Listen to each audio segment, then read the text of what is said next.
Hello hello, কি কাপড় দেখা যাচ্ছে? এখন রসুন কাটা হচ্ছে। আবার এই রসুনগুলো দিয়ে এখন বানানো হবে হচ্ছে ডাল। রসুন আর পেঁয়াজ দিয়ে ছুকে ডাল বানাবো। ডাল সেদ্ধ হয়ে গেছে, দেখো তো মা, হয়ে গেছে। একটা বাটিতে ঢেলে দাও তাহলে। কত ভাত ভাত পড়ে আছে তো, ওটা ছেঁকে নিতে হবে। মার গলতে গেলেই ভাত পড়ে যায়, কিছু করার নেই। ওরছি চলে আসবে, আর জলদি জলদি করে বানিয়ে নিই ডালটা। আর দেবো না রসুন বেশি, দাঁড়ান 1 মিনিট। তো এখন পেঁয়াজটা কাটবো।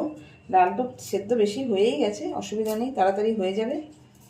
আর কি কি পিঠে বানিয়েছি আজকে দেখাচ্ছি, একটু পরে দেখাবো। ডালটার মধ্যে একটু ফোড়ন দিলে, আজকে আমাদের মঙ্গলবার, আজকে আমাদের নিরামিষ।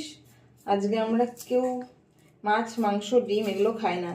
একজনের বাড়ি গেছিলাম, ওরাও বলছে যে ওরা পুরো মাছ মাংস ডিম খাওয়া ছেড়ে দিয়েছে, কিন্তু ওদের বাড়িতে কি পুজো হয় তখন নাকি মাংস খেতেই হবে।